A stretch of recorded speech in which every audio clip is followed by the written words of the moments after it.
just 200 years ago. Vast parts of our planet were still blank on the map. Indonesia was one of them, a place explorers called the edge of the known world. But beneath its mist-covered jungles and restless volcanoes, something extraordinary was unfolding. This single nation of islands, over 17,000 of them, would become home to the richest marine life on Earth.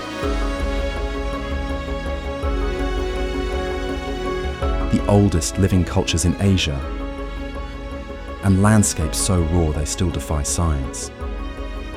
Today, half the world's coral species, the planet's oldest tropical forests, and volcanoes that shape their own weather systems all exist within these islands.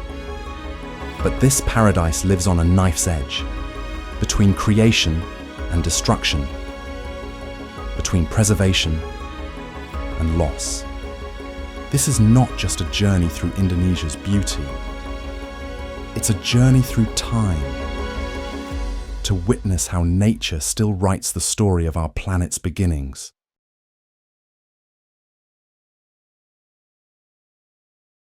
Okay, let's start with Raja Ampat, which literally translates to 4 kings.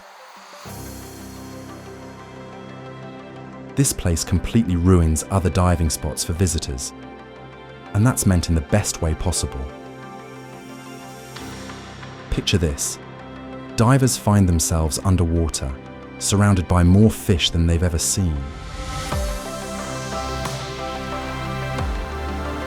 The statistics here are mind-blowing. Scientists have recorded 75% of the world's coral species in just this one area. One marine biologist, Dr. Gerald Allen, documented 280 different fish species in a single dive.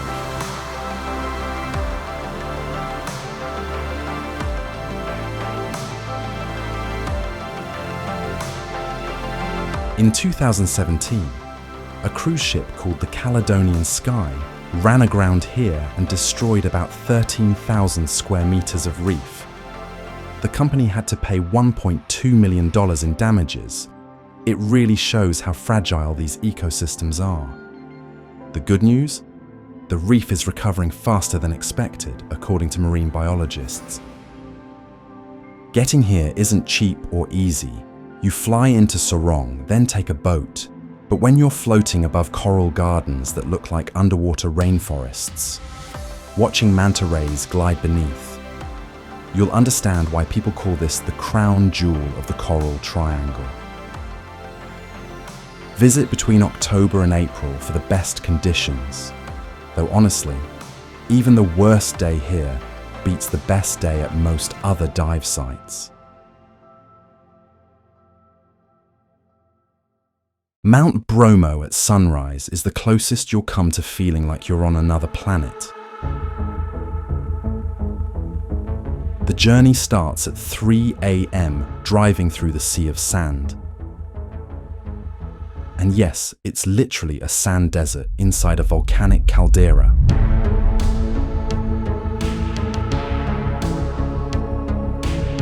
When the sun finally rises at King Kong Hill viewpoint, you're watching active Bromo smoking in the foreground, while Semeru, Java's highest volcano, erupts every 20 minutes in the background. This isn't an exaggeration. Semeru has been erupting consistently every 20 minutes since 1967. The locals time their activities by it. In December 2021, Semeru had a major eruption that killed 51 people and destroyed entire villages. The pyroclastic flows traveled 19 kilometers, yet people still live on its slopes because the volcanic soil is incredibly fertile. It's this constant dance between danger and survival. Standing there at sunrise, watching both volcanoes active against the pink sky, you really understand the raw power of nature. The temperature drops to near freezing at night, so warm clothes are essential. Many visitors learn this the hard way.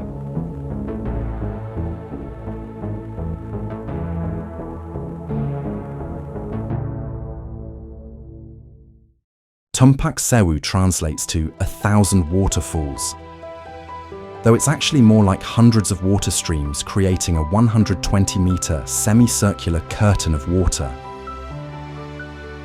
First-time viewers report standing at the viewpoint with mouths open.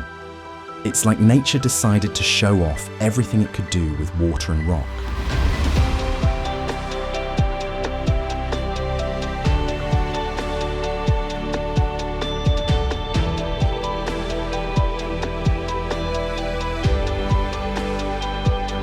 Getting to the bottom is an adventure that borders on insane. The trail involves climbing down bamboo ladders held together with rope, traversing slippery rocks, and walking through rivers. Standing at the base, surrounded by the thunderous roar of water, mist soaking everything, rainbow appearing in the spray. It's sensory overload in the best way.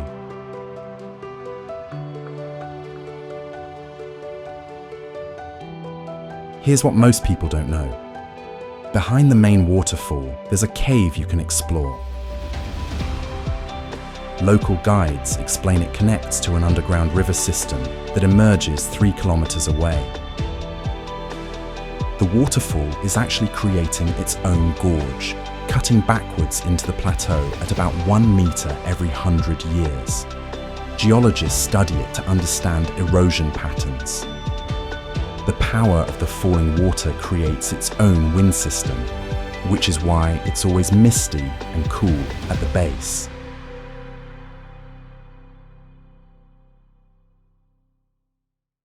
Reaching REBO village feels like a pilgrimage. After a 3-hour trek through jungle and mountains, visitors emerge from the forest to see 7 conical houses rising from morning mist, like something from a fantasy novel. These Mbaru Niang houses are architectural marvels, 5 stories tall, built entirely without nails, using only natural materials and ancient techniques passed down through generations.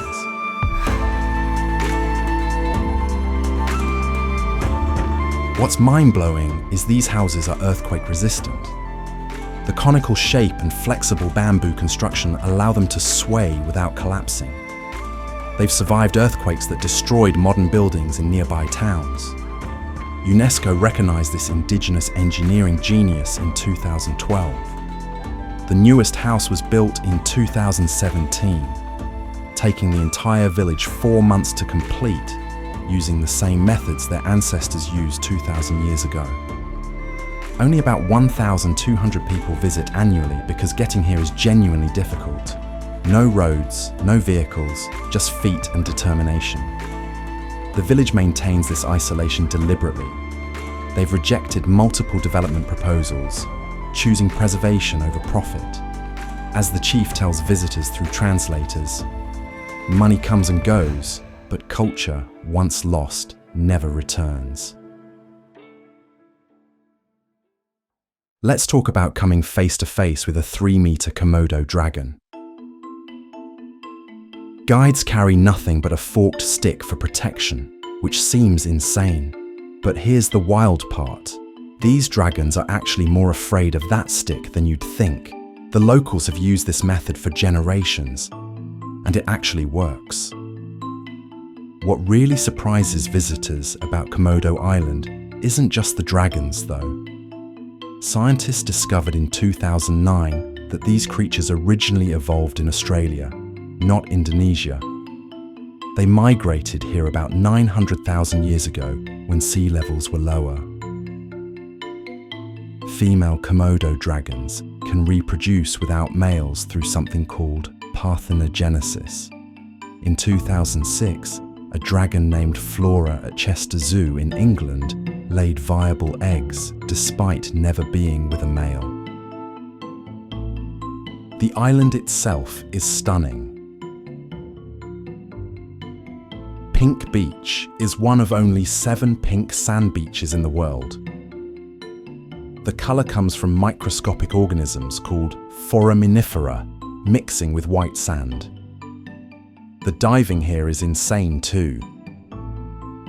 Strong currents bring in massive schools of fish, manta rays, and even the occasional whale shark that lucky divers spot regularly.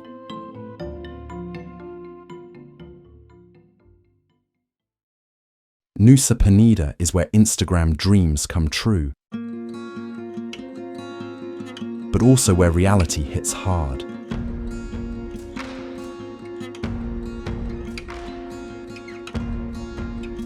That famous Kelinking beach that looks like a T-Rex?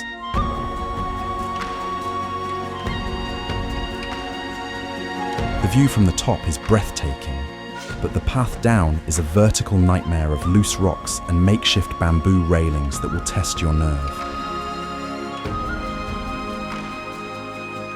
The island has embraced its Instagram fame in unexpected ways. Tree houses have sprouted across the cliff tops, offering million-dollar views from beds suspended in the canopy. These aren't your childhood backyard structures. They're architectural marvels built around massive banyan trees. Waking up here feels like floating between sky and sea. But NUSA PENIDA keeps it real. Yet this rawness is exactly the appeal. Diamond Beach sparkles with sand so white it hurts your eyes. Angel's Billabong creates natural infinity pools carved into volcanic rock.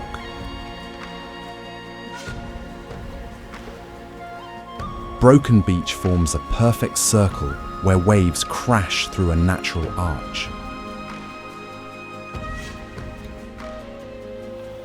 NUSA PENIDA doesn't pretend to be easy. It makes you work for every photo, every view, every moment of wonder, and somehow that makes it even better.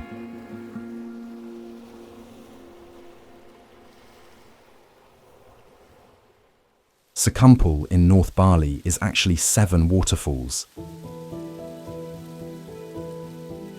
But getting there is a proper adventure.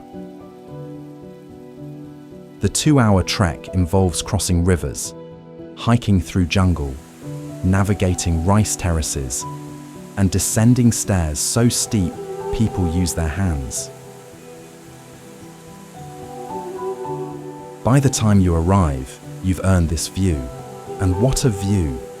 7 distinct waterfalls dropping from a verdant cliff face like something from Jurassic Park.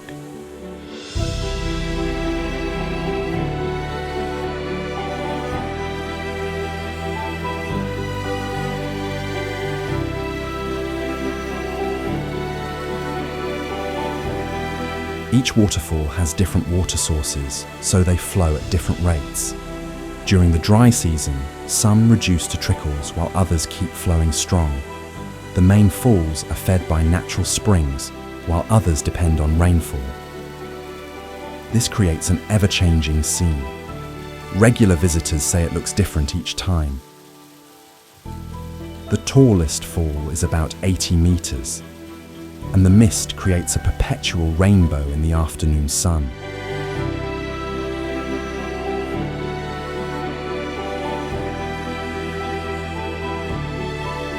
Local guides are mandatory here, and for good reason. The trail isn't marked, and people have gotten seriously lost. Experienced guides know every tree and stone. They show visitors wild coffee plants, cacao trees, and durian flowers. They also prevent accidents. Venomous snakes are common here. The guides are worth every rupiah of their fee. The pools at the base are deep enough for cliff jumping, though most visitors don't try it. The water is surprisingly warm compared to other mountain waterfalls. Guides explain it's because the water travels through sun-heated rice paddies before dropping. Kawah PUTIH, the white crater, looks like a different planet just 2 hours from Bandung.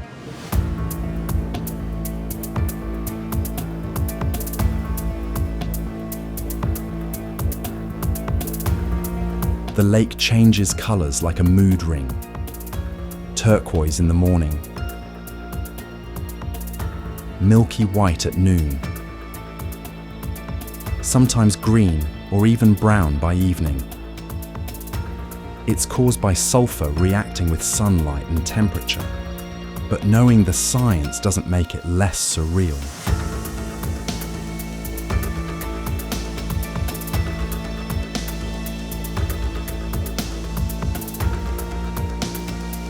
The smell hits visitors first. Rotten eggs mixed with something metallic. The sulfur concentration is so high that birds flying over sometimes just drop dead. Park rangers confirm seeing bird skeletons around the crater rim regularly. The water's pH ranges from 0.5 to 1.3, more acidic than stomach acid. Scientists studying extremophile bacteria that somehow thrive in this toxic soup believe these microorganisms might hold keys to understanding life in extreme conditions, possibly even on other planets.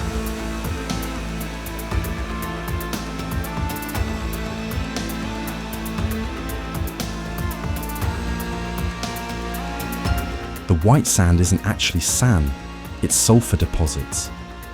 Walking on it feels crunchy, like snow. The dead trees around the lake are perfectly preserved by the sulfur, creating this post-apocalyptic forest of white skeletons. Stay too long and you'll get a sulfur headache that lasts for hours. 20 minutes is most people's limit. Locals avoided this place for centuries, calling it the haunted crater where demons lived. Can't blame them. Between the dead birds and colour-changing water, it does feel cursed. The first sunrise from PADAR Island's summit is unforgettable.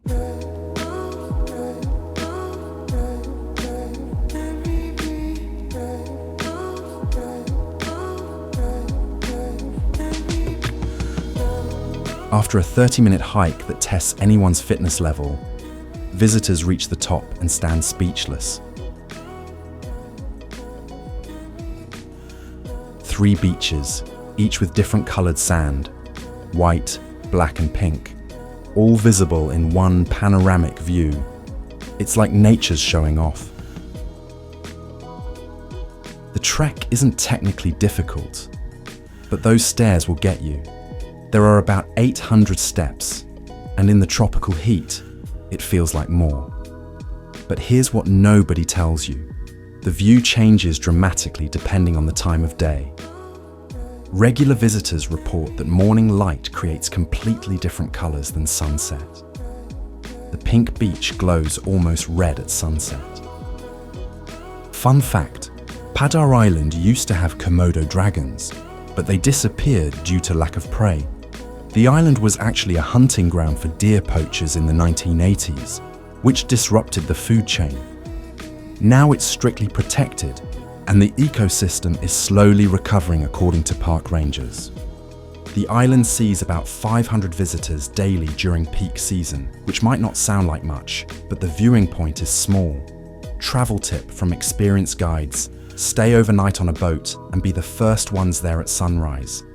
The boats that leave from Labuan Bajo in the morning arrive when it's already crowded. Having this view to yourself for even 10 minutes is worth the extra cost. Mount Ijen produces something you won't see anywhere else in Southeast Asia.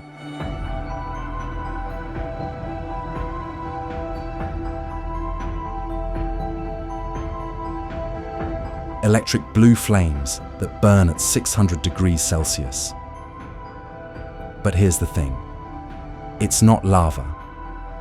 It's sulfuric gases igniting on contact with oxygen.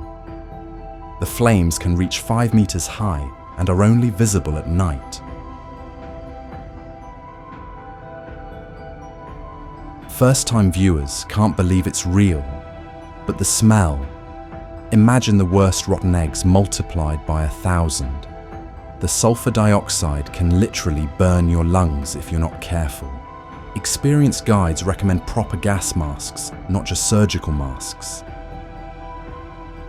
What really hits visitors hard is watching the sulfur miners.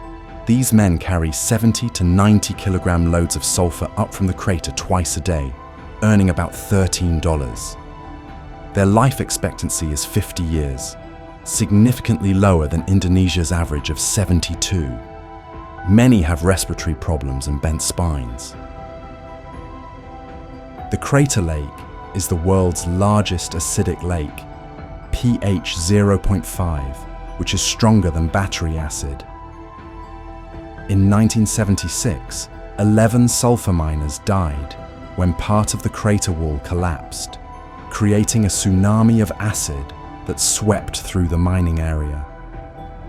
Yet people still work here because it's the only job available. It's one of the most sobering places on Earth.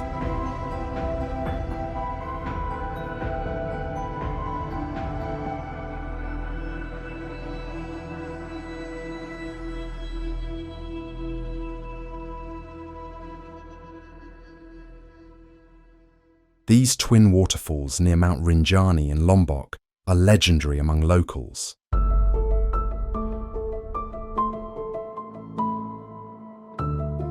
Sendang GILE is the appetizer, a beautiful 30-meter cascade that most tourists photograph and leave.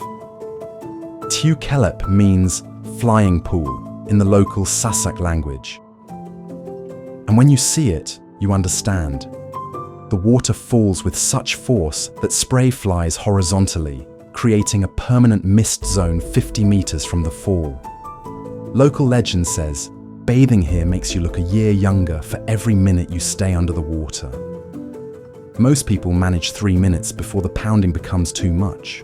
Whether anti-aging works is debatable, but the experience is unforgettable. Getting to KELEP involves river crossings, sometimes knee-deep, sometimes waist-deep, depending on rainfall. In 2016, flash floods killed 2 tourists here when rain in the mountains sent water surging down. The water here is the coldest in Indonesia. It comes straight from Rinjani's peaks. But there's something addictive about it. The negative ions, the thunderous sound, the perfect jungle setting. Visitors report spending hours here despite the cold.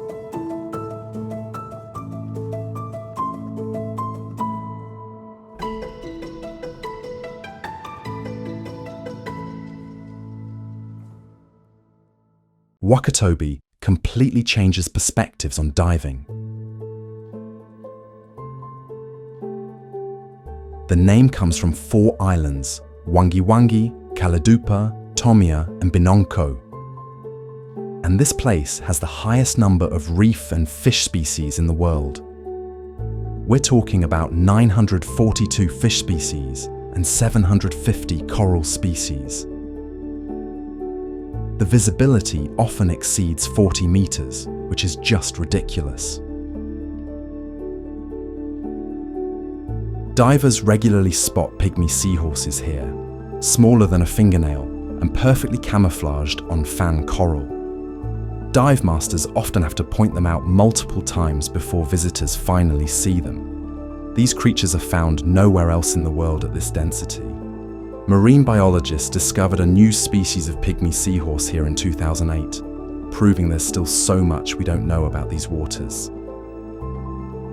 The Bahau people here, known as sea nomads, can free dive to 20 meters and stay underwater for up to 5 minutes. Scientists found they've actually evolved in large spleens to help them dive deeper. Watching them spearfish at depths that would require scuba gear for most people is humbling. Some still live in traditional houses on stilts over the water, maintaining centuries-old traditions.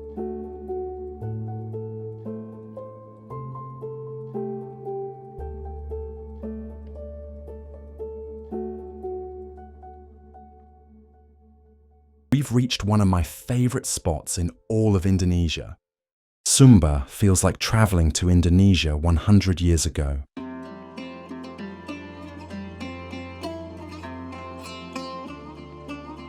This island has more horses than motorcycles, more traditional villages than modern towns. From above, SUMBA reveals its true character. Rice fields stretch in geometric patterns across the landscape, their flooded terraces reflecting the sky like broken mirrors. Palm trees dot these agricultural quilts, providing shade for farmers who still plant and harvest by hand. You'll see them bent over in the fields, following rhythms unchanged for centuries.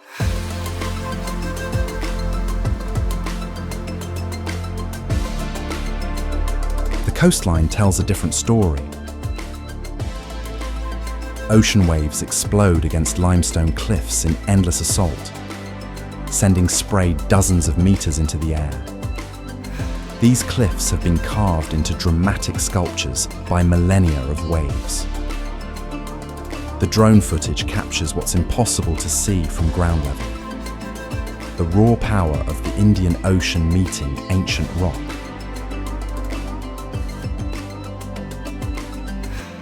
Hidden inland, Waikakura waterfall plunges into a jungle pool surrounded by vertical walls of green. The cascade creates its own microclimate, cooling the air and nurturing ferns that grow nowhere else on the island. Wikuri Lagoon remains SUMBA's best-kept secret. Seawater filtered through limestone creates a crystal-clear pool separated from crashing waves by just a rock wall. At high tide, waves create natural jacuzzi jets. The water's so salty, you float effortlessly, spending entire days seeing maybe 5 other souls.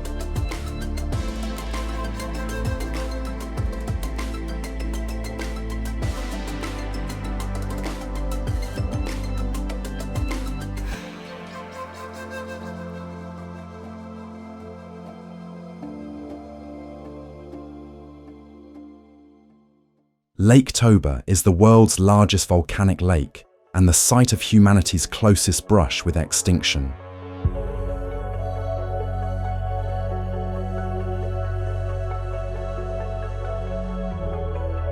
The supervolcano erupted 74,000 years ago with a force 5,000 times greater than Mount St. Helens.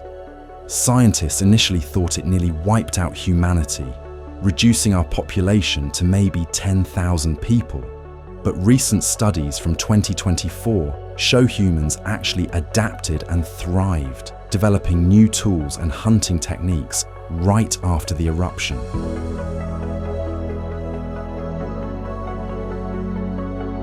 The lake is so massive it has its own weather system.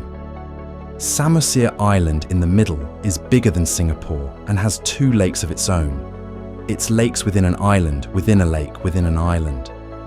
The mind struggles with that concept.